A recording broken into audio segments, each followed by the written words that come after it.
Tom Patterson and his wife, Erin, didn't start out as clothing designers. Tom had a good job selling medical devices, and Erin worked for J.P. Morgan. But he soon encountered a problem many men face.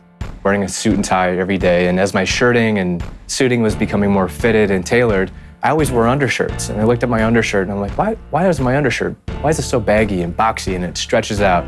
When Tom complained to his wife, Erin, her solution seemed simple enough. We just said, let's go make you an undershirt. Together, they drew up a design of what they thought would fulfill his needs and took it to a local tailor. And she said, okay, where's your ribbing? I'm like, what's ribbing? And ribbing's the material that goes around the collar. So we didn't have that. So they told us in arts and crafts stores down the street, go to the arts and crafts store. They only had Donald Duck ribbing. So the first undershirts actually have Donald Duck characters around the neckline. They were surprised to find the design did everything they had hoped it would. And Tom wondered if other men would feel the same. So I sent it out, 10 shirts to 10 friends and said, I'm sending you an undershirt. Let me know what you think. And almost all of them called back within a week and said, if you ever make more of these, I'll buy them from you. Grown almost entirely by word of mouth, Tom and Erin slowly fulfilled demand and began creating new ways to expose clients to their product. We launched our website in April 2008, started selling product to specialty stores, shipping online orders. And then in the fall of 2008, I was laid off my medical sales job. You know, at that time, it was pretty devastating. We kind of didn't know what we were going to do. It was a tough time in the economy, and there weren't a lot of jobs. There was more people getting laid off than there were jobs opening up. But where others may have seen a setback, Tom saw an opportunity. I have my 401k, my savings, and I have a few credit cards. Like, I'm going to finance a business for a year. I think I can survive, and I'll lose everything if it doesn't work out. But getting laid off my medical sales job at that time was what really pushed me into doing it and forced me to think, do I want to be all in on this? I still had my job, so I was working full time, and I could support us on my salary. That allowed him to go out, see, meet with buyers, see if there was opportunity. And the first year was really trying to figure out how to position this product to get into stores. How does the process work speaking with buyers and forecasting and inventory planning? And our big break was in 2009, where we got picked up by Neiman Marcus, and shortly after Nordstrom. With the business starting to take form, Erin came to a crossroads of her own. So about a year later, I was actually laid off of my job.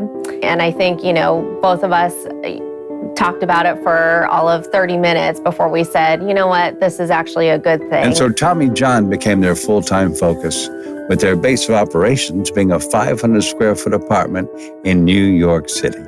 So in the early days, we worked out of our apartment, and warehouse logistics, boxes, packaging was all there.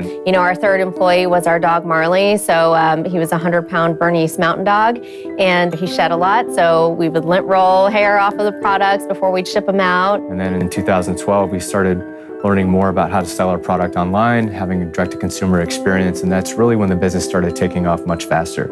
Their hard work was paying off, and at least one person was taking notice. Comedian, actor, mogul, made more moves than Canadian Goose. Because they're migratory. So back in 2013, an employee said, Tom, check it out. Kevin Hart's dancing in her underwear on Instagram. Saw her waistband, and I knew some people in Los Angeles, and I sent some product to Kevin and said, hey, I'm a huge fan. Congrats on all your success. Here's some more underwear. And then 3 years later, in 2016, he was in New York and reached out and said, hey, can I come meet with you? I'd love to learn more about Tommy John, what you're doing, and see if I can add any value. I was against working with celebrities or actors or athletes just because it was the thing to do for an underwear brand. But one thing that Kevin said to me early on is said, Tom, I don't want to be the face of the brand. You guys have already built an incredible brand. I just want to help expose the brand to a much bigger audience, my fans, my people around the world. That's what I got. What do you think about this move? Ooh. Look at this one. Hey. What are you getting at, Kev? We couldn't have asked for a more natural progression to a relationship that led to an investment, and now he's become a really important part of the company. With Kevin Hart's support, the success of their big adjustment ad campaign, and the opening of their first physical retail space, Tommy John has become a household name. But customers kept making one request in particular. A lot of women buy underwear for their husbands, and we kept hearing more and more. It kept on getting louder and louder, women saying, I wish you would make it for me. I wish I could be as comfortable as my husband. The one thing we knew loud and clear was that we could not just shrink it and pink it. It's always rolling and bunching and riding up. But I fixed the problem.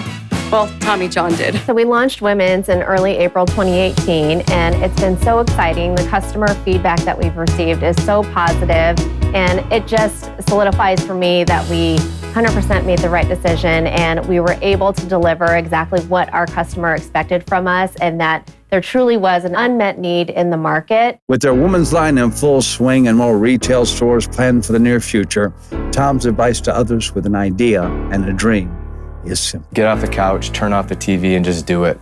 Don't have regrets. Don't sit somewhere 20 years from now thinking, man, I had this idea, I could have do it, because you just fill yourself with excuses. Just start doing it. That's the hardest part.